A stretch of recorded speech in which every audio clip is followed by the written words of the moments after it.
Newcastle travel and ট্যুরের বাইরে আমাদেরকে যেভাবে আন্তরিকতার সহিত সহযোগিতা করেছেন, তারপরও যখন আমরা মক্কা নগরীতে গিয়ে পৌঁছলাম, ওইখানকার আবহাওয়া ধরুন আমাদের অনেকেরই শারীরিক অবস্থার অবনতি ঘটে, কিন্তু আমাদের বাইরেরা আমাদেরকে নিয়ে ডাক্তারের শরণাপন্ন হন, সব ধরনের সহযোগিতা করেছেন।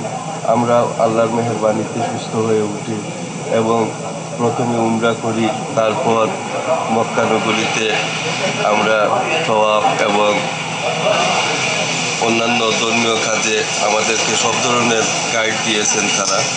এতে আমাদের হজের প্রারম্ভে আমাদের কাজটা অনেক সহজ হয়ে যায়। পরবর্তীতে যখন আমরা মিনা, আরফা এবং মুজদালিফায় যাই, তারা সব ধরনের সহযোগিতা করেছেন, আন্তরিকতার সহিত আমাদের সাথে সব সময় ছিলেন, আমাদেরকে গাইড করেছেন। হজ পালন শেষে যখন আমরা জামারাতে যাই, জামারাতের পরে আবার মক্কাতে আসি, আবার মিনাতে যাই, আবার মক্কাতে আসি, এই সবগুলো কাজে আমি ব্যক্তিগতভাবে তাদের আন্তরিকতায় খুশি। পরবর্তীতে যখন আমরা মদিনার সফরে যাই জিয়ারতের উদ্দেশ্যে, মদিনায়ও তাদের যে হোটেল বা থাকার ব্যবস্থা সব কিছু আমার কাছে ভালো লেগেছে এবং তাদের আন্তরিকতাটা আমি অতি সত্য আপনাদেরকে বলতে চাই যে এটা সত্যি আন্তরিকতার ব্যাপার।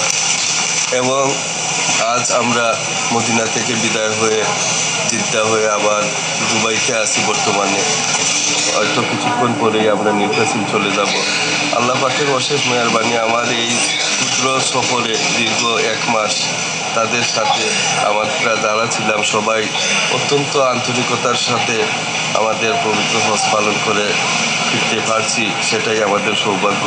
পরিশেষে মহান আল্লাহ রাব্বুল আলামিনের কাছে আমি শুকরিয়া জ্ঞাপন করি, তিনি যে আমাদের এই তৌফিক দিয়েছে।